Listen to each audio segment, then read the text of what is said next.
Our winning woman for today is Genevieve Terrison, a very lovely lady. She's the founder and CEO of Gensheila Fashion Academy, and I'm so glad to have her on the show. You're very, very welcome. You're looking really, really nice. I can tell this is one of your pieces, and I can already tell you what I love about it. I love the lace trimmings on there, but I'll give you my details later. Okay? You're very, very welcome on the show. Thank you very much. I want you to tell us everything, because I read your profile and I thought it was really, really interesting.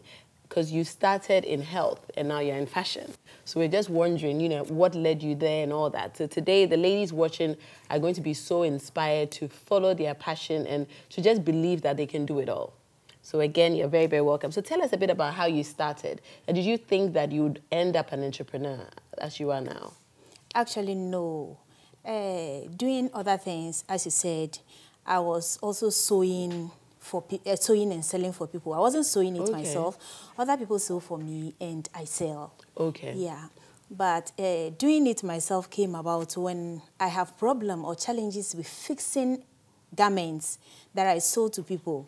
That there were problems with it. I couldn't fix it myself because I didn't sew them. Yeah. So taking it back for an alteration becomes a problem. They are very reluctant to fix it for me. So I said, okay, why not quit whatever I'm doing, go and learn it for myself and put it into practice. So initially, I wasn't just thinking of being an entrepreneur. Just making money was the essence, was what drove me there. Okay. But when I started the school and completed, I was putting what I love most into action, following my passion. Okay. Then people were coming to me, customers were coming to me, they want to enroll their wards for apprenticeship. So let me go back again very, very quickly. So you're actually, you were a health coach. I know you were a health coach before. And whilst you were doing that, were you designing the clothes or just giving it to other people to sew? Were you part of the whole design of it? Most at times, I tell you what I want in a particular garment for a particular client. Okay, so you were designing it, but then you didn't like maybe the finishing or something, and you couldn't sort of, alterate it because you didn't do it. So that pushed you to go and study designing. Exactly. Okay. So people were coming to me to train their wards, their children, their sisters in apprenticeship. Okay. But I didn't go through the apprenticeship process. So it was difficult for me to accept them. So I said, why not come up with a school? Because looking at my environment, there was no fashion school around. Okay. That's okay. Then let me put it together. Was this in Accra? Yeah, Madina, New Road, near Rawlings Circle. Okay. So I started with 5 students. Okay. Yeah. But you actually had the confidence that you could teach somebody else? Oh, yes. You did? Yes, because it comes naturally. So it's probably a gift. Did you go and study it? Did you go and learn? Yes. You did? Yes. Yeah, but it comes naturally to you. It comes naturally to you. Yes. So it's probably a gift as well. It's a gift, I know. Wow. Okay. Yeah, it's a gift. So I went to the school, Joyce Ababio. Okay. Yeah. Now GCCAD. So that's where I trained. So I opened the school with 5 students. Wow. And that was in 2018. Okay. 5th March 2018. That's last year? Just last year. Okay. And we had our maiden graduation recently. Wow, congratulations. It was massive. Thank you very much. Yes. How many students do you have now? Students, over 60. Really? Yes. So are you teaching them exactly what you went through? And what have you... And an improvement, exactly what I went through, and an improved version of what I learned. So probably what you wanted to learn is what you are giving to your students now. And that's even fantastic. More. So before you actually started the school and before you went into training, in the interim, in between, leaving the health coach and then, being a health coach and then starting your own business, were there any challenges and how did you overcome it?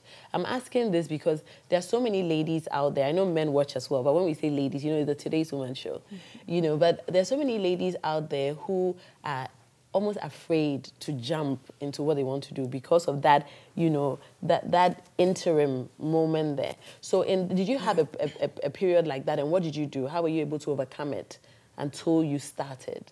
Yeah, starting, you'll be contemplating, is it going to work? But I think one of the things that drove me was focus. I was focused. I wanted to do something extraordinary, something that it's not usual. And refusing to take a risk itself is riskier. That's true. I like that. Refusing to take a risk is riskier. I really like that. That's so true. So yeah. That was what pushed me through. So focus. Yeah. And did you do anything to make some money? How were you how were you able to fund the school? You know, because some people too say that, you know, they don't even know if they can afford to go to a training school. You know, Joyce Abibio is one of the best in the country. Oh, yes. So many of the best fashion designers went to Joyce Abibio. So, you know, it's one of the best. And some people say, you know, they don't know how to even raise the funds. So did you have any support, or how did you do it? Oh, by the grace of God, my husband supported me. Okay. Yeah. Okay. There are good men out there. Oh, sure.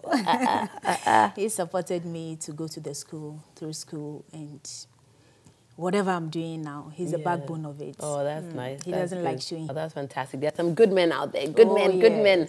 Let's toast to them, to the good men out there. Happy, Mr. Happy, thank you so much. God bless you. It's a lovely cocktail from the one-to-one bar here at the Movenpick Ambassador Hotel. It's great. So, you know, I'm so intrigued because health is like, you know, it's two opposites, health and then fashion. You know, so as a child, did you grow up loving fashion? You know, where did your interest in fashion, where did it stem from? Initially, I didn't know I have this gift in me, because growing up, I didn't see myself a fashion designer. And as children would play with needle and other things, my mom would say, not my mom would say, I know I don't like needlework and those things. But anytime I go to my seamstress or a tailor to fix something for me, I tell them what I want. Okay, I want this. I don't want that. I want this. So you're a designer. Yeah, I will be specific about how I want my outfit to come out.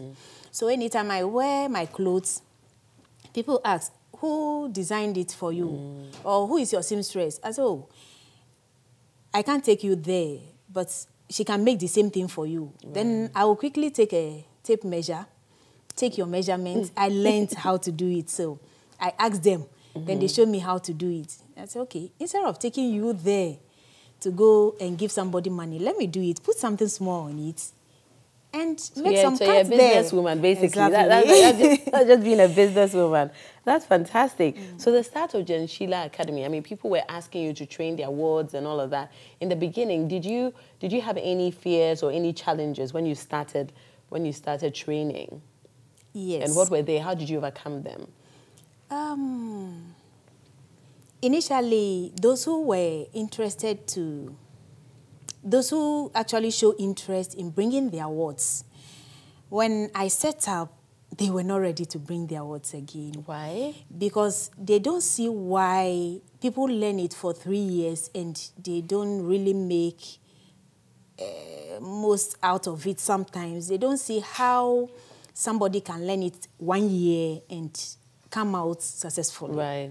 How long was your course when you went to study? How long was it? It's a year. It was a year. Yes. Okay. So when you said a year, they thought it was too short. They thought it was too short. Okay. And when I said I was doing it a fashion school, not necessarily a apprenticeship, they were not comfortable with it. So those I wanted to start with, 2 of them withdrew.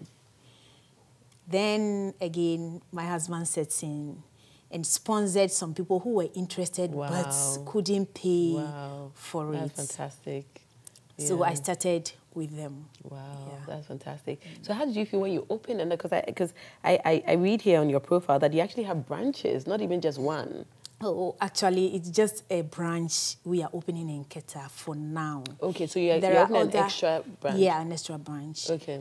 For the other ones, we are still working on it, and we haven't gotten anywhere. Okay. Okay, so you're yet to open branches, but you're opening one in Keta now. And why have you chosen Keta? Keta because I feel there are no fashion schools around that vicinity. When you go to Kumasi, you will get, when you go to the upper side. But I chose Keta because looking around, yes. Oh, of course. So then, yeah, be patriotic. I mean, that's fantastic. That's fantastic. I know number 9 have love for number 9. Oh, yes. I don't know if we can put that on there. Oh, yes. You know, but it's fantastic. So, you know, you're taking what you've learned, you're taking your passion and what is earning you income back to your home, back to your village to give the same. That's beautiful. That's fantastic. Congratulations. Thank you. So what is it like now? Have you opened it yet? And what is the response now? The response, people around are interested, yes, but we are yet to launch. Okay. We are yet to launch, okay. and we'll be doing that in December. Okay, that's really, really good. So throughout this journey, you know, starting your own business, apart from your husband supporting you, which is fantastic, have you ever wanted to give up? Have you ever felt, oh no, discouraged, like, oh, I don't know if I can do it? Of course, when you have a husband or a good friend or somebody beside you, it helps you, you know, because that person is your support. Now just picture it, if he wasn't there, or if you didn't have anybody, would you have given up? What do you think? I don't think I would have given up. Because I believe doing it and making mistake and failing, you learn experiences that money cannot buy. Yeah. So I wouldn't have given up though. Yeah, but have there been any challenges, any difficulties in this journey? Yeah, there were a lot of challenges. Acquiring a place for the school. So where's the school now? The Madina New Road. Okay. Madina New Road, near Rawlings Circle. Okay. And it's a big school? No, it's a small school. Okay. We are growing now. No, I'll come and visit. I'll come and visit it. Yeah. We are growing now. Yeah. But people say it's a good school. I'm so and glad. we believe we are doing Yeah. something right. There were a lot of challenges. First, acquiring a place. And also, process of registration and accreditation. It is not very smooth. A lot of people will do it and will not go through accreditation, registration and accreditation. What was the process? How were you accredited? It's a little, no, we don't have we were registered. Accreditation for like an affiliate, Okay. it's a little cumbersome, but so did you do we are it? still through, yes, Okay. with CODVET. Okay, Yes. okay. And so who are you accredited to? Who are you affiliated with? No, with CODVET. Okay. Yes. Okay, I don't know, so tell us.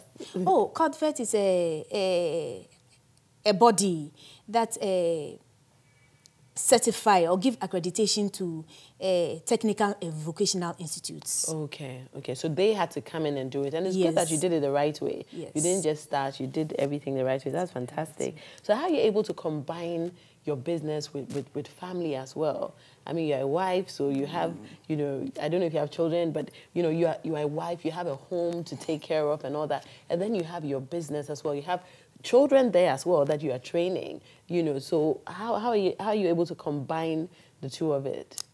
I think it's planning, proper planning. When you plan, it will be a little difficult, but you can sail through. I'm a mother of 4. Wow. Yeah. Wow. A You boy really look and like a 3 mother. girls. Fantastic. Yeah. So you have your chores at home and your business. It's just about planning and balancing. Yeah. Oh, there is wow. nothing extraordinary. Yeah, and are any it. of your children at the moment showing signs of like interest in fashion? Yes, the last one. Really? How old is he or she? She is 7. And so what does she do? Like, what does she do? How do you know that she wants to be, like, is it like picking what you're wearing or wanting to come with you? Or what signs of interest does she show? A lot of interest, wanting to help me anytime I'm doing something, and she chooses her wardrobe. If we are going out, she would like to know. She will dress up, go to the mirror and check, no, this one is not working, this is working. Oh, that's exciting. Oh, mommy, check this for me. This is what I want to do. And I realize she has an interest. And now, one thing that I have found personally is that sometimes a lot of fashion designers don't even have time for themselves, for their styling. So you find that a lot of designers out there are making beautiful clothes for other women, and a lot of the time they're not even dressed, you know, I mean, I'm a personal branding coach, so I always say that, you know, your brand, you are your brand. So, you know, when I saw you and I saw you wearing this, I was like, oh, okay, that's a Gensheila lady. I mean, because I just saw the outfit and how, you know, you put it together and everything. But a lot of the time, it's just because of busyness. So you're so busy sorting out somebody else that you don't have time for yourself. Do you have an issue with that? Not at all. Okay. I believe people buy you the way you sell yourself. Even before I became a fashion designer, when you a seamstress or you a designer, you are not wearing clothes very well. I say, you can't sew something for yourself. How well can you sew something nice for me? So I don't have problem with that. You've heard it from the fashion designer herself. Your image sells you. You have to carry, and I keep saying, and I love what you said, that you have to carry yourself in a way that, you know, people want to buy whatever it is you're going to offer them. So that's fantastic. And you have to carry it on. I want to see your wardrobe. I want to see your wardrobe. How many times you change a day? I'd love to see that. So what's your next path in your career? I know you're going to open a branch in Keta, and then, you know, so what else do you have in mind? And then who are the teachers you have as well now? Okay, for now we have about 5 teachers. Okay, how did you get them? I got them through adverts and through mouth. I tell people I want teachers, and I get. We have a teacher for fashion illustration, fashion design. The fashion design, the students are many, so one person cannot teach it. Okay, and we have morning and afternoon sessions, so we get more fashion design teachers on board. Then we have fashion illustration. Fashion illustration teaches you how to put your thoughts and ideas into sketches and drawing. Then the business management teaches you how to manage your business after you've completed the school. Oh, that's fantastic. Yeah, so I've got lovely people on board. That's fantastic. Miss Benny Daniels does very, very well. Hi. Mr. Kobna Fojo also does very well. Oh, wow, that's fantastic. Yeah, Mr. Prince Ban, also for fashion design. Wow. Then Mr. Ejemenu for business management. Miss Christine Adoti, they are all doing very, very well. Yes, congratulations. In helping the school grow. Oh, Thank you up there. That's really, really good. Now, what about your plans for Keta? How are you going to find teachers are you going to find teachers in the area, or will you get teachers from here who will be willing to move? For now, we'll be getting teachers from Accra to that place. Okay. And when we get teachers over there, we would. So you got people who are willing to move? Oh, yes. Okay. Because there are other applications, and we are sorting them through. Oh, that's fantastic. Well, I've had a lovely chat with you, Genevieve. I like some of the things that you said. I think what I've taken the most is, what did you say? It's even riskier to not take a risk.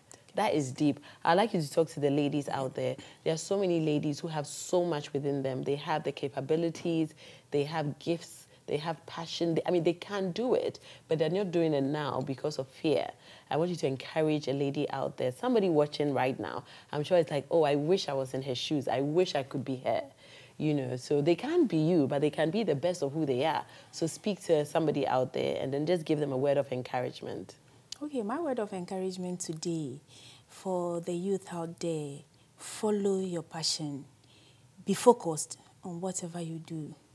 And if you feel you can't do it alone, fall on somebody who you know can do it best and learn from them. When I started, I realized I couldn't handle it alone. So I fell on a friend of mine that we attended the same school, Miss Benny Daniels. Okay. So we do it hand in hand. And so she's been part very, of the business. Okay. She's been very supportive. I knew I could do something. She could also do something on her own. Yeah. But collaborating with her have led us up. Yeah. No, this has led me to actually ask you another question. And I'm so glad that you're working with another woman, because women generally have sometimes issues working with another woman. you know, envy sets in, there's jealousy, there's, you know, intimidation, competition, you know, and all of that. And then there's this a popular saying, which I say is a wrong saying, that a woman is your worst enemy to another woman. I think, you know, it's so wrong. I always, you know, I say never, nobody should say that. So what have you found actually working with a woman? It's been the best so far. Even though I have a lot of men on board, it's been the very best so far. Our interest is to impact lives with creative skills, not competition, not a challenge. She is not struggling for name. I am also not struggling for name. Oh. So always fall on somebody that you know can help you do it right. Somebody you trust. Somebody you trust. That's fantastic.